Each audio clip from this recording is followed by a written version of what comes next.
Hi, and welcome to the second episode of Plead Your Case, Waynesburg University's only national sports show. I'm your host, Darrion Allensworth, and joining me today on the panel are Meg Barry and Will Wilson. In this episode, we will be talking about the rule changes happening in the MLB, the good, the bad, and the ugly of Week 1 in the NFL, and discussing about the 5 inductees of the 2022 class of the United States Hockey Hall of Fame. So stay tuned as we give you our takes of sports around the nation. Don't go anywhere. You're watching Plead Your Case.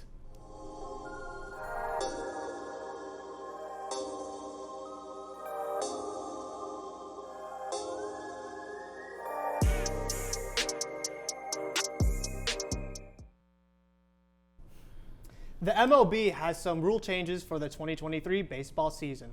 The pitch timer, defensive shift limits, and bigger bases were the only 3 rules proposed by the MLB to the Joint Competition Committee, a voting body composed of 4 active players, 6 members appointed by the MLB, and 1 umpire that was created as part of the 2022-26 collective bargaining agreement. So the first rule we're going to be talking about is the pitch timer.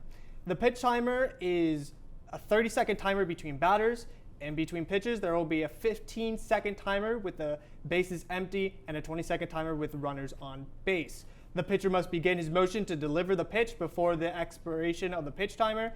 Batters must be in the box and alert to the pitcher by the 8-second mark, or else will be charged with an automatic strike. Pitchers who violate the timer are charged with an automatic ball, and batters who violate the timer are charged with an automatic strike. Will, we're going to start with you. How do you feel about this rule change? I love this. I'm a fast-paced type of guy. If it is slow, I'm not going to watch it. And I think this is what the MLB is looking for. I would much rather watch paint drying on a wall than baseball right now, and this is going to speed it up. We've already seen this in the minors. It has reduced games by 26 minutes, so I can definitely see games getting shorter in the MLB, and I think a lot of people are going to like that because they won't have to waste their time watching 5 innings of nothing happening. Meg, I completely agree with you on that, Will. Megan, how do you feel about this change? I completely agree with the both of you. It will definitely speed up the sport, and for baseball being the dying sport right now, it went from being America's sport to the dying sport, and it's because of the slow pace that it is at. And this new generation, like Will said, he would rather watch paint dry. So to make it more interesting and to make it more fast-paced, you do need to eliminate some of the lag time that we have in between innings and in between pitches, and it just gets to be too much. So I definitely think this is one step closer to taking the games back to the 2 hours and 30 minutes that they used to be way back in the 1971 World Series. Yes, I agree with the both of you on your takes for that, as well as the timers added to the pitchers and the batters. Pitchers are now limited to 2 disengagements per plate appearance. However, this limit is reset if a runner or runners advance during the plate appearance. To me, I think this rule makes sense. It's to stop the pitcher from basically just resetting multiple times and, again, extending the game because, like you guys said, we want the game to be shorter. Will, how do you feel about pitchers only getting 2 disengagements off the plate? I love it because, a lot of games you see the pitcher just trying to get someone out on base, and it's so annoying just watching it. It's like, dude, you're not going to get him out, so just pitch the ball to the batter and let's get this game, going. And so I just really like that they're trying to move the game along and get through it. Shockingly, I'm also going to have to agree with that. It's just like I've watched games where the pitcher has thrown to first base 6 times in a row to try to get the runner out. Just focus on the batter, get the batter out, and just move on. So I definitely think that little bit of time taken out of there will just help speed up the game even more. Yeah, agreed. And again, like we said, we want these baseball games to stop taking as much time as they are. Other parts added to the time limit are mound visits, injury timeouts, and offensive team timeouts do not count as a disengagement. If a team has used up all 5 of its allotted mound visits prior to the 9th inning, the team will receive an additional mound visit in the 9th inning. This effectively serves as an additional disengagement, and umpires may provide extra time if warranted by special circumstances. How do you guys feel about them potentially not not completely taking away mound visits and still giving teams that opportunity to fix stuff at the mound if they need to, but still giving them, in my opinion, I think 5 is too many. I think they should have reduced that to 3. But how do you guys feel about that? I think you're right. It should be 3 or 4. And honestly, I don't like the 9th inning one. If you use all of them up, that's on you. You have to use them sparingly. Kind of in the NFL, you only have 3 timeouts, so you wouldn't get an extra one in the fourth quarter in the final 2 minutes of the game. So I think 3 would be enough for the game. And if you use all of them, you're kind of out of luck for the 9th inning. See, I agree. I think 5 is enough, but I don't think you need an extra one for the 9th inning. Like Will said, like if you're already using 5 before the 9th inning, you have some bigger problems other than just your pitching, obviously. But being that I played softball for my entire life, I know that sometimes those mound visits are super important, especially for like professional athletes. Like I'm sure they get in their heads just as much as any other athlete would. So I think those mound visits just to like really calm down everybody, calm down the pitcher, the catcher, the infield, it helps. But I feel like adding in another one at the 9th is a little excessive. Yeah, I mean, again, adding that extra 1 extends the game a bit, but 3, in my opinion, is definitely the way to go with that. But we'll see how those changes speed up the game whenever the 2023 MLB season kicks off. Another rule change that they added is defensive shift limits. The 4 infielders must be within the outer boundary of the infield when the pitcher is on the rubber. Infielders may not switch sides. In other words, a team cannot reposition its best defender on the side of the infield. The batter is more likely to hit the ball. If the infielders are not aligned properly at the time of the pitch, the offense can choose an automatic ball or the result of the play. And this rule does not preclude a team from positioning an outfielder in the infield or in the shallow outfield grass in certain situations, but it does stop 4 outfielder alignments. Meg, we're going to start with you on this one. How do you feel about these defensive shifts and how it's going to stop teams from putting their best infielder on a certain side? I definitely think it'll make the game so much more interesting and more exciting. It'll definitely add to obviously making it harder to field the ball for the infielders because now these power hitters are going to be able to hit the gaps and not have to worry about a left batter shift or a right batter shift. So I definitely think it'll make it more interesting as to how long the game goes and how well the offense can produce in batting and things as such. Will, how do you feel about these defensive shift changes? I have to disagree. See, with the pitch time, they're trying to make the game, go fast, but then they have something like this where I think it's going to slow it down more. And then they also are looking for more action, but the pitching staff has been insanely deep on almost every team, so people are constantly getting struck out in the games, and there's not really much action happening unless if it's like 2 superstar teams going at each other. Mm-hmm. And if you have a really good team like the Dodgers facing a really bad team, they're just going to be striking out their entire team and nothing else, no action's going to happen out there. Which I understand, but when you have 2 powerhouse teams going against each other and something like that, it brings that excitement back. And when you have that shift, it makes it so much easier to get the out that it's just like going through the motions. Like, oh, they hit the ball, that's a ground ball because they have a left-handed shift on and it's an easy out. So I just think it adds more excitement, if anything, and it does make those more powerhouse teams, those games, incredible to watch, in my opinion. Mm-hmm. I think I'm going to agree with you on that, Meg. I think kind of getting away from just the time complaints, I think more strategy is going to be involved now with these bases, with these defensive shift changes, And then lastly, last rule change, as I was getting ahead of myself there, is bigger bases. The only thing that changes from 15 to 18, I think that is better because it's going to make it shorter for runners to run. Unfortunately, that is all we have to be able to talk on baseball. Next, we're going to be talking about the good, the bad, and the ugly with Week 1.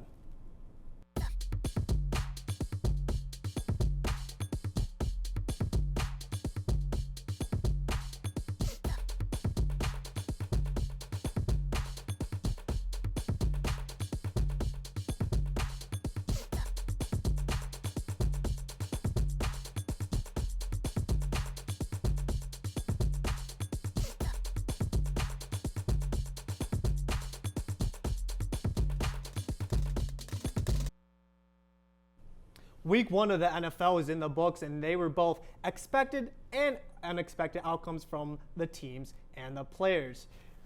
Megan, we're going to start with you. What did you see or like or didn't like about this week 1 in the NFL? The one thing that I didn't like right off the bat is injuries. Wow, were there a lot of injuries. There were so many injuries, and I wrote them all down here, and as I wrote them all down, I was like getting tired. That's how many injuries there were. There was 33 total injuries in this first week, and as a Steelers fan, I'm a little nervous.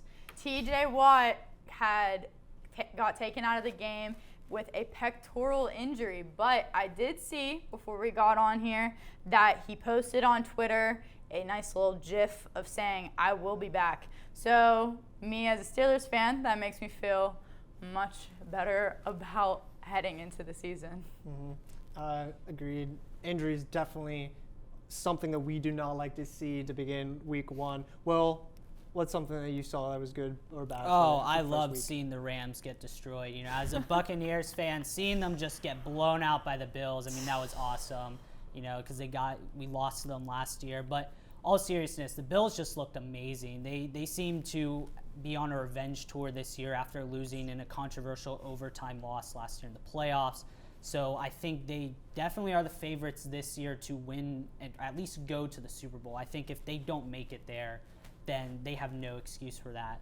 But I really liked how they played. The Rams, not so much. I mean, it is week 1. You know, they come off a championship, and there's still some rust with them. I thought Matthew Stafford looked all right. Cooper Kupp was the only one that I think looked amazing.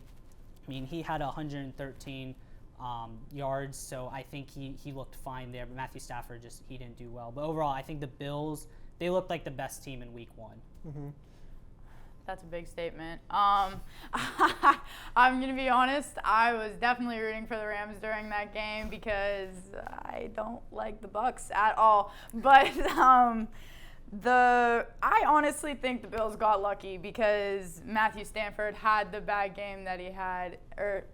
And I thought they got lucky in my opinion. And I hope that the Bills don't get lucky again because I'm really not a Bills fan.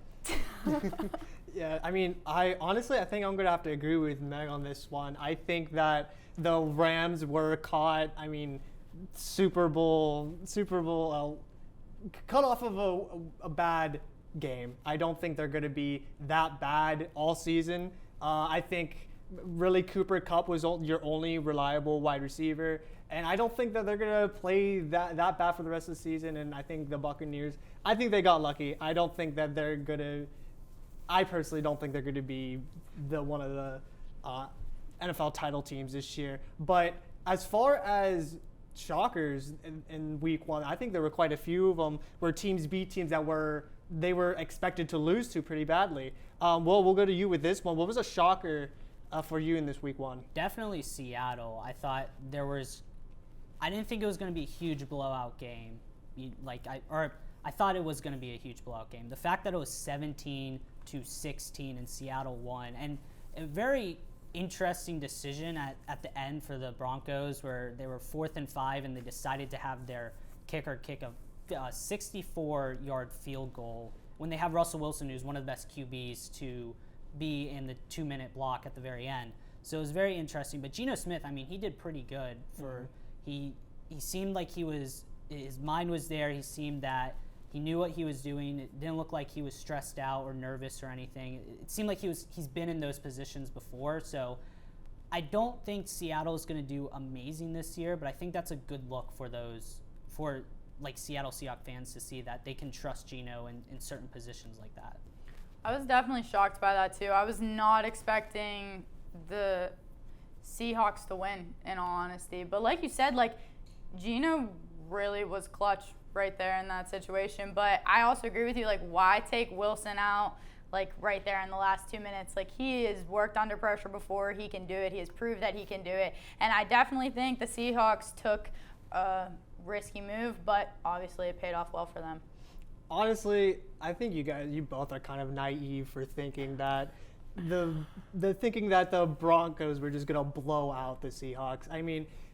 Geno Smith had to do this last year when Russell Wilson went down. It's not like he didn't contend in some of those games. I think that even it was depending on Geno Smith having a good game, but it's not like he doesn't have a bad group of wide receivers to work with. And also the Broncos, I mean, this is the first time they're playing with Russell Wilson. I mean, you could tell that their offense, while at times it looked good, they couldn't finish drives. So I think you both were a bit naive to think it was going to be a blowout game. But I think there were also games in week 1 that did go as expected for some of us. Meg, we'll start with you. What was a game that you completely called right from the get-go? Oh, well, as a Steelers fan, naturally, I already knew the Steelers were going to beat the Bengals. Like, come on. I didn't think it was going to be a defensive game the whole time, that's for sure. I definitely thought it was going to be more of a offensive game. But both the Bengals and the Steelers offense, I will admit, were really not on point. Although Mitch Trubisky did start off really strong, but I just felt like the whole game was a defensive battle between the Bengals and the Steelers. And the Steelers obviously just won that battle. They had a total of 5 turnovers. The Bengals had 5 turnovers with the Steelers, 4 interceptions, 1 fumble recovery. So that right there just proves that their defense was on point with Hayward, Watt, Fitzpatrick, and Sutton. They really just were a powerhouse this weekend. Mm-hmm. Will, something that you called right off the bat. The Chiefs versus Cardinals. I knew the Chiefs are going to blow out the Cardinals. Cardinals are the most overrated team right now. Patty Mahomes coming out here dropping 360 yards. Travis Kelce with 8 receptions, 112 yards. I mean, the Chiefs, they lost Tyreek Hill, sure, but Travis Kelce was still their number 1 target. You know, he was always getting them the touchdowns, always the clutch moments. And Tyreek Hill was just kind of there for, you know, the superstar show, you know, oh, I can catch a football 100 yards down the field. So I saw the Chiefs winning this game. A blowout, not so much. I definitely thought that the Chiefs were going to put up the points they did, but I thought the Cardinals were going to keep up with them. But they didn't. So that was one thing I didn't really catch, but I was like, the Chiefs are going to win this. Mm-hmm. Yeah, I will completely agree with you on your take. Meg, Mitch Trubisky is bad. But whenever we come back, we will be talking about 5 Hockey Hall of Fame inductees that are coming in.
Hello, everyone, and welcome back to the second installment of PYC Pick'ems, a new mini segment here on Plead Your Case, where 2 people go head-to-head in predicting the weekly slate of NFL games, but King of the Hill style. Winner stays, loser gets bounced.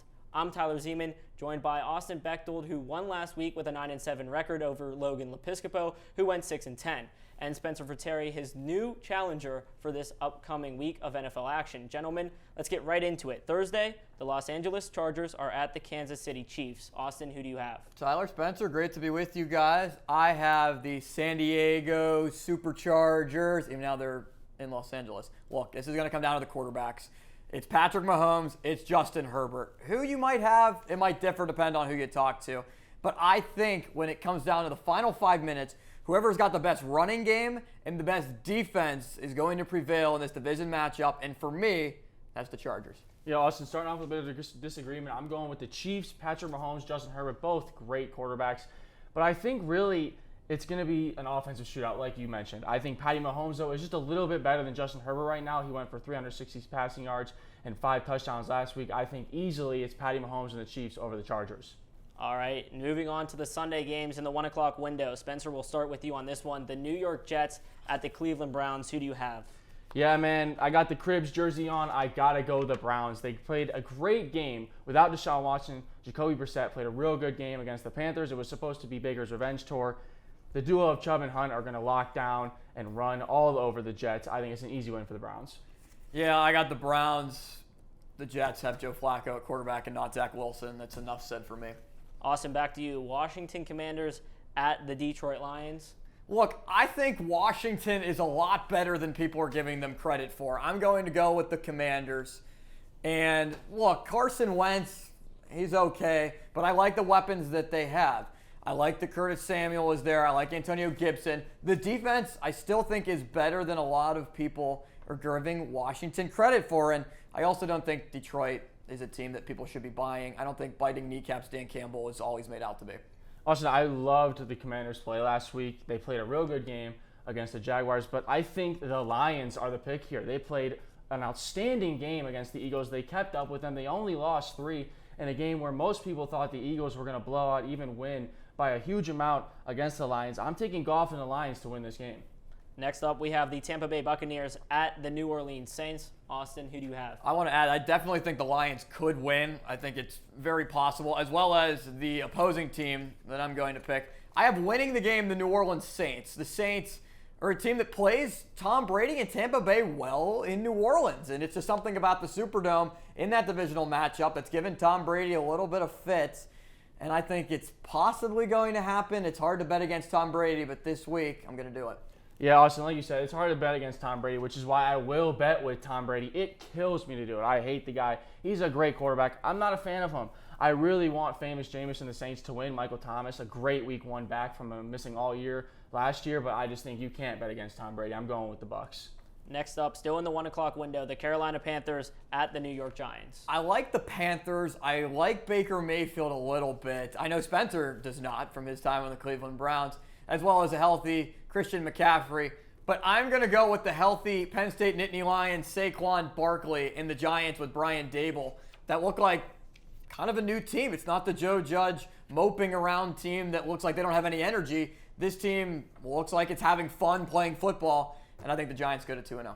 Well, Austin pretty much said it for me. Boo Baker, go Saquon. I got Giants easily beating the Panthers. Saquon's running all over the Panthers. Next up, the New England Patriots at the Pittsburgh Steelers. All right, here's the one that I went back and forth on multiple times. I think the New England Patriots have a very, very, very, very good chance of winning the game, but we don't know if Mac Jones is going to play. We know that the hooded Bill Belichick is going to put up his greatest fight defensively against a Steelers offense that was very lackluster on the road in the first week of the season against the Cincinnati Bengals. But I'm buying into the Steelers hype as I predicted the Steelers to go 10-7. TJ Watt is hurt, but I like what I've seen from the defense turnover-wise. They're not going to force 5 turnovers this week, but the Steelers get it done at home by 1 possession. This is the moment I've been waiting for. These guys aren't going to like it. The guys in the back aren't going to like it. Give me Mac Jones and the Patriots, and here's why. I think TJ Watt being out is going to severely hurt them. Yeah, Minka Fitzpatrick had a great game, but I just think the Steelers in their second half play against the Bengals in week 1 was atrocious. They played real bad. They played a real good first half. I like Mac Jones. If he plays, he's going to have a comeback game. I'm taking the Pats over the Steelers. Next up, we have the Indianapolis Colts, who tied last week at the Jacksonville Jaguars. It's kind of hard to be able to tie in your first game and be able to come back with a good result, but I think that the Colts are going to be able to do so. Look, the Colts with Matt Ryan, I think, are a different team than with Carson Wentz. I also like what they have with Jonathan Taylor on the ground game. I also don't think that Jacksonville is as good as everybody's made them out to be. More so that the division isn't very good, and they might be able to pick up some wins there against the likes of Houston, a Tennessee team that looks down, but I think the Colts pick it up. I have to agree with also. I think the Colts, and I think it's easily. I think there's just a little bit of rush. It's week 1. Give me JT and the Colts. He's running all over the Jacksonville Jaguars. The last game in the 1 o'clock window, the Miami Dolphins at the Baltimore Ravens. Austin? Baltimore Ravens at home. Kind of easy for me, even though Miami is a little bit of a sneaky team. Baltimore wins it. Yeah, I'm going to have to disagree. I'm taking Miami. I'm taking Tua. I'm taking Waddle. I'm taking Tyreek. That elite three is going to propel Tua the elite. Dolphins. Tua elite. Okay. Taking the Dolphins over the Baltimore Ravens. All right, we're going to quickly move through the 4 o'clock games. First up, Atlanta Falcons at the LA Rams. Atlanta does not have enough firepower. Defending champs win it at home. Defending champs winning at home. Austin mentioned it perfectly. Atlanta will have nothing against the Rams. The Seattle Seahawks at the San Francisco 49ers. Seattle, luck does not strike twice. They do not get lightning in a bottle once again. San Francisco eases Trey Lance into the game at home for a win. I have to agree. I think San Francisco wins easily. I think they should be 2-0, but they played on that awful field back in Chicago. San Francisco easily winning over Seattle. The Cincinnati Bengals at the Dallas Cowboys. No Dak Prescott. The AFC North will go 4-0, and the Cincinnati Bengals will pull it out on the road. Joe Burrow does not turn it over more than once. Bengals on top of this one as well. No Dak, like Austin mentioned. I think this is an easy win for Joe Burrow and the Bengals. The Houston Texans at the Denver Broncos. Does Russ get his first win? Russ will cook, and the Broncos will ride and win. I'm keeping it real simple. I mentioned I wasn't going to say this. Broncos country, let's ride. All right, the Arizona Cardinals at the Las Vegas Raiders. This will please Logan Lepiscopo, our producer. I have the Las Vegas Raiders handing Arizona its second straight loss, and not good looking for Cliff Kingsbury and Kyler Murray. I'm taking our producer Logan Lepiscopo and roommate Logan Lepiscopo's team as well. The Raiders, no one's covering Devontae Adams. Come on, let's be real now. And in the Sunday night game, the 1-0 Chicago Bears at the 0-1 Green Bay Packers. Sorry, Justin Field, Ohio State. Green Bay wins it at home. Aaron Rodgers, there's no chance he starts the season 0-2. He started 0-1 last year. He played an insane great week 2 last year. Green Bay on top, Aaron Rodgers, easy pick. And we're down to our final 2 games, both of these games on Monday night. The first up, the Tennessee Titans at the Buffalo Bills. I don't like what I'm seeing from Tennessee, but it doesn't matter. You're playing in Buffalo in prime time. The Bills are my Super Bowl pick. The Bills go to 2-0. I like King Henry being back. He played a terrible week 1, though. Give me Bills Mafia, Josh Allen, an early front runner for MVP. I think he's running all over the Titans. And lastly, the Minnesota Vikings at the Philadelphia Eagles. Who do you guys have in this last matchup? Kirk Cousins is not good in prime time. That's just known by everybody. But when you have Dalvin Cook and Justin Jefferson, the Vikings can pull out a surprising victory on the road. I think this is going to be a good game, but it's just one man alone. Jay Jettas, give me the gritty. I'm trying to see the gritty get hit in the last game on Monday night. All right, so that's all the picks. 5 different picks where you guys pick differently. That's going to do it for us here on the PYC Pick'em mini segment. We'll be right back. Don't go anywhere. You're watching Plead Your Case. You're watching WCTV, where we aim to bring you the best local coverage of what you care about most. Everything from local businesses to hometown sports and the latest weather. We're keeping up to date with what you need to know about issues that affect our campus and our community. We're telling the stories that matter, celebrating our past, our future, and our potential. So tune in for all the latest buzz right here on WCTV Channel 14, Waynesburg. Steve Cash, Jim Johansson, Jocelyn Lamoureux Davidson, Monique Lamoureux Mirando, and Ryan Miller have been announced to be enshrined into the United States Hockey Hall of Fame for the class of 2022. 5 pretty prestigious people. We're going to start off by talking about Coach Jim Johansson. He's a 2-time Olympian, had a nearly 2-decade executive career at USA Hockey, where a lot of his work really advanced the game of hockey both nationally and internationally. Among some of the accolades that he has 64 medals in international competition, 34 gold, 19 silver, and 11 bronze. I think he's pretty deserving to get into the Hall of Fame. Do you guys agree or disagree? Will, we'll go with you. I 100% agree. I mean, he grew the game of hockey in the U.S., a game that was predominantly dominated by Canada and then Russia when Russia started making their own type of game formula. And so I think he really grew it. He secured the USA Hockey Arena in Plymouth, Michigan to be the home of USA Hockey. That was a huge move back then when he did that. And he grew the game a lot. He made the American Development Model, which once again vastly improved the game. It brought in kids that were interested in the game but they didn't know how to play, and it developed their skills, and you see a lot of those kids go on to play for Olympic teams. Anything that he did internationally with that was U.S. hockey, he was with. Mm-hmm. So I think he deserves this. Yeah, I definitely agree. And to just repeat what Darrion said. 64 medals. That's insane. Like, to be in a career that long, like, obviously he was there for 20 years, and 64 medals, that's insane. There's no question asked that he should be inducted in this Hall of Fame. Like Will said too, he did a lot for bringing hockey to America, and that is just, he's almost like the founder, you could say. And it's super impressive, and in my opinion, there's literally no questions asked as to why he shouldn't be in the Hall of Fame. Completely agree with both of your takes. Huge growing component for the game of hockey. Next, we're going to be talking about Steve Cash, Paralympic goaltender, 3-time Paralympic gold medalist, and 5-time world champion for the USA sled hockey team. He backed the USA national team for 16 seasons, appearing in 150 contests for them with 103, 16, and 7 record and 1.22 goals against average with a 90% save percentage. I can speak personally playing sled hockey and actually being on the ice against him. Tremendous guy, tremendous man, tremendous player. He's the best, I think, sled hockey goaltender of all time, and it's just not even close. Just going off the accolades that he has, what do you guys think? Deserving for the Hockey Hall of Fame? Meg, we'll start with you. I definitely think so. At 16 years old, he was offered a spot on the USA team in 2006. At 16 years old. That's amazing.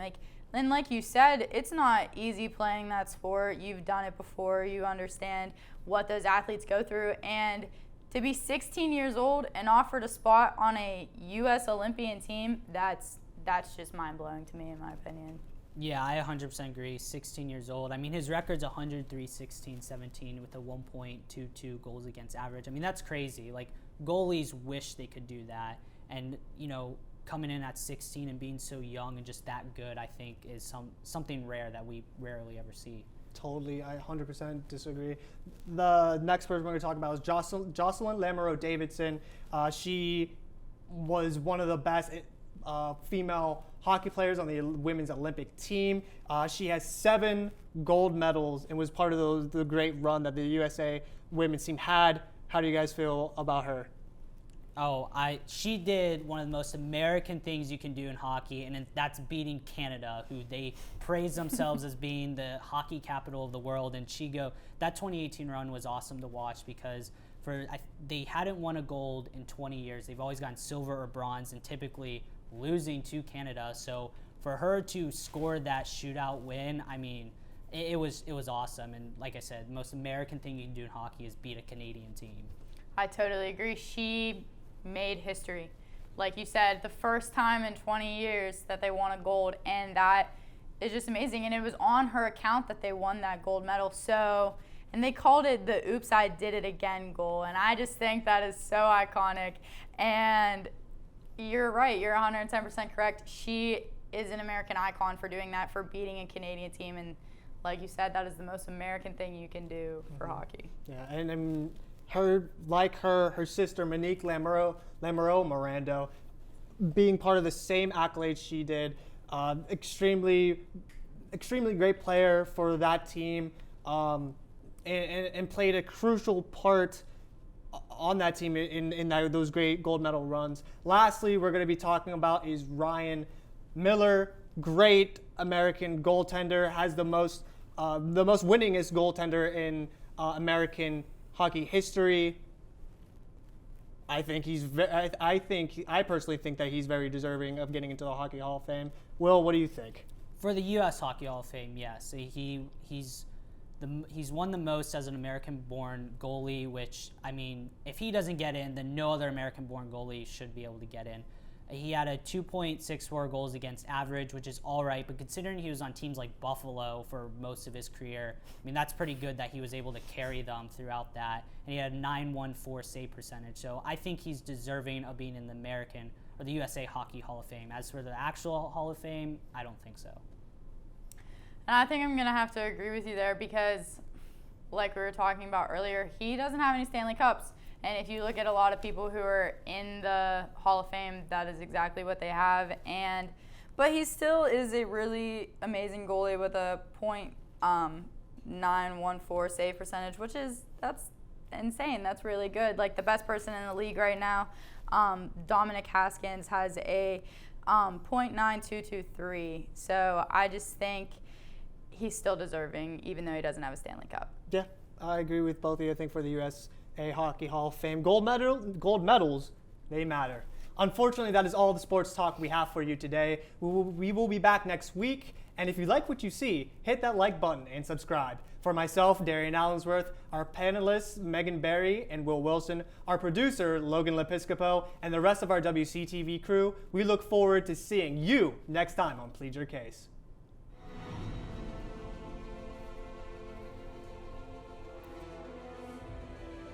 This has been a production of Waynesburg Community Television.